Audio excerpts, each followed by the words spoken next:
So this week, my daughter Maddie shared a journal that she had written throughout the school year. We sat on the couch, and she read me this journal. And her reading skills have grown so much this year. She's just wrapping up her first grade year, and it's a great thing. Now, this happened to be the same week that they had the National Spelling Bee, and I was keeping up with that. Why? It was a slow sports week, so you just keep up with these things. But as she read to me, I noticed that some of the words, needed to be corrected.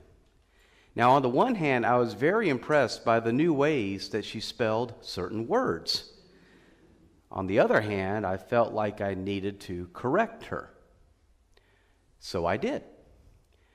But then I noticed how often I was interrupting her when she was excitedly reading her journal to me. And I love her energy and her excitement about school. I began having a debate in my mind. Should I spend all our time together pointing out mistakes and showing corrections? What was my purpose in stopping Maddie from sharing and reading her journal and saying, "No, Maddie, that is incorrect"? If I did that, I might teach her how to spell a word or two better. But would I be teaching her something else? Was the spelling more important than the journal? Was the spelling more important than her energetic sharing? Was the spelling more important than the wonderful stories she had worked so hard on in the journal? I realized I was in a major not seeing the forest for the trees dilemma. Now, not seeing the forest for the trees is an idiom. It means not to understand or appreciate a larger situation or problem because one is considering only a few parts of it, which is the dilemma that the Pharisees face in our gospel lesson. Our gospel comes from the 2nd and 3rd chapters of Mark. In chapter 1 of Mark, we see Jesus' fame spread through a preaching tour of Galilee and his healing of many people, including a leper and a paralytic. In chapter 2, Jesus' infamy spreads among the scribes and Pharisees because he forgives and hangs with the wrong people, including having dinner with Levi and many tax collectors and sinners. Also, the disciples of Jesus did not fast, which was an important ritual, at least in the eyes of the Pharisees. Now, this leads to today's gospel lesson, whereby at the end of it, when you see how it ends, one can quote Ron Burgundy from the movie Anchorman, "Well, that escalated quickly." What causes this intensification? We have Jesus eating with sinners. We have the disciples not fasting. However, the escalation happened because Jesus and the Pharisees disagreed over the Sabbath. Now, I am not the biggest fan of the Pharisees, and I will probably never be a fan of the Pharisees. But the Pharisees did have some positive attributes. N.T. Wright, famous scholar, explains that the Pharisees had been an active and religious group for nearly 200 years before Jesus appeared. And while they had no authority to make laws or enforce them, they greatly influenced ordinary people who respected their expertise. A man I met many years ago and like to call a friend, Dr. Clifford Black, adds that the Pharisees were dedicated to excellent adherence to the Torah in all walks of life. They were celebrated by the Jewish contemporaries and were regarded as upstanding, devout, and Bible-believing pillars of their community. The Sabbath law was not minor for the Pharisees and the Jewish people. God gave and commanded the Sabbath as a day of rest. In our reading from Deuteronomy, the Sabbath is described as a sign of liberation. The Jewish people took the Sabbath as proof that they were no longer enslaved and they need not be forced to work without rest.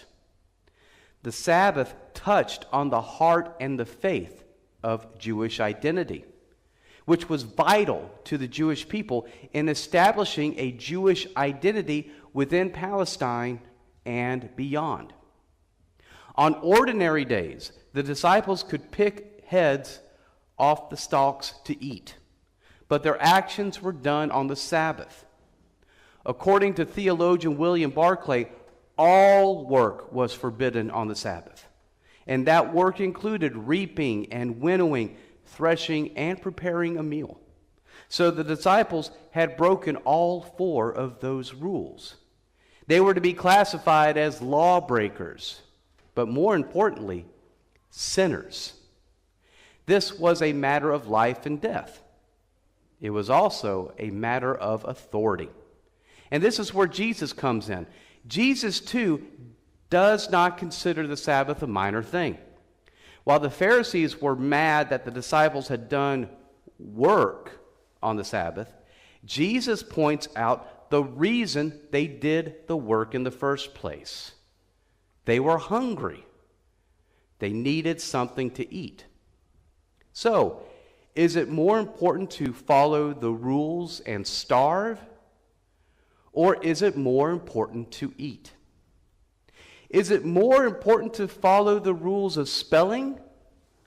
Or is it more important to sit and hear the stories being told by your child? Jesus is pointing out the dilemma. Well, what is more important to God? Following a rule or doing something good for someone else? This leads to the man with a withered hand. In a society that relied heavily on manual labor, a man with a bad hand would be hindered from working, having a trade, having a career, and being able to provide for himself and possibly his family. And so Jesus asked the Pharisees, what is more important?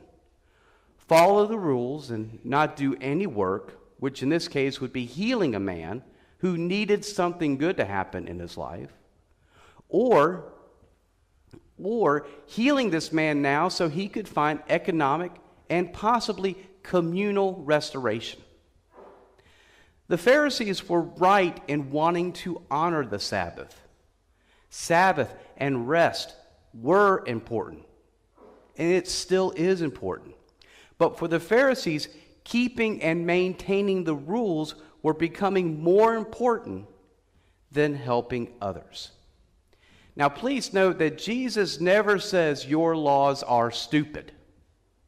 But what Jesus is saying is you are doing the right thing, but it is not what you have been asked to do. You are asked and commanded to love your neighbor, which is more important. In other words, the Pharisees are missing the forest for the trees. They were letting the rules get in the way of doing what was proper and necessary. And this is an important lesson that Jesus can teach us today.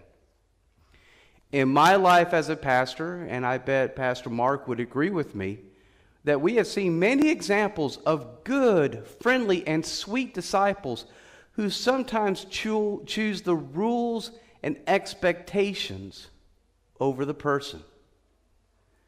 At a former parish, I remember a day when a new young person, his first day of lighting the candles, and someone would go up to them, not really to congratulate them afterward, but say, you're supposed to light the right side first. Don't press down on the wicks. You're holding the stick wrong, which I call the lightsaber, as it should be, right? Now, that rule might be necessary, but then when that acolyte refuses to do it for several months, that same person will say, well, where are the youth? Like, by the way, speaking of rules, there is no rule that the candles can only be lit by children. Just think about that.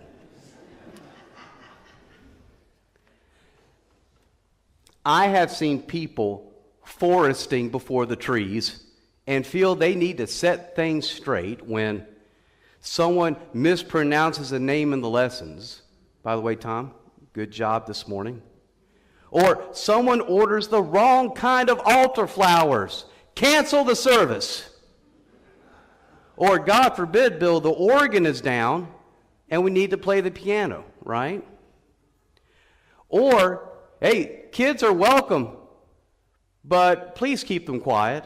Like a 1 or 2 year old's going to go, excuse me, sir, I need to go use the bathroom. Can you show me where it is? Or someone sits in the wrong pew. Call the ushers in on that, right?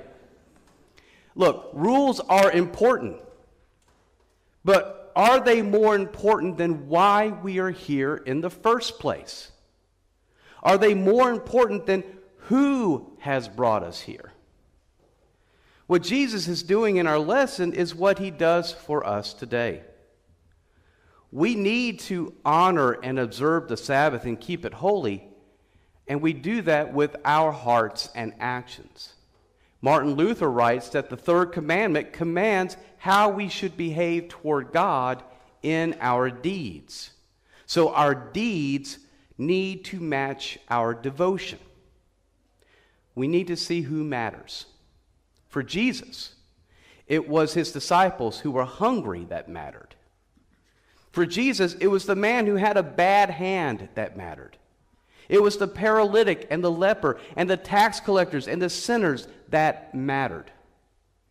And instead of following the rules, Jesus broke the rules and commanded a new way to see the rules that focused on the who and not the what. This brings us to that we have an incredible forest for us to see, a beautiful kingdom for us to witness. All we need to do, and we are asked to do, is to follow Jesus' lead, letting our actions and words genuinely reflect our praise of God and all that God has done and will do for us. So what about the Maddie dilemma? Well, I did stop correcting her and listen while she read her stories to me. I told her how proud I was of her and her stories. And also, as the year journal went on, her writing and reading and everything, her comprehension was just amazing to watch the growth. And then later on, when she went to bed and was out of earshot, I whispered to Kristen, we really need to help with her spelling, but we'll do that. You can follow the rules and obey the rules, even to the point out the rules to others. But always remember that we are not here to worship the rules. We are here to worship our ruler. We worship the one who made the rules and saved us. That's what matters. Amen.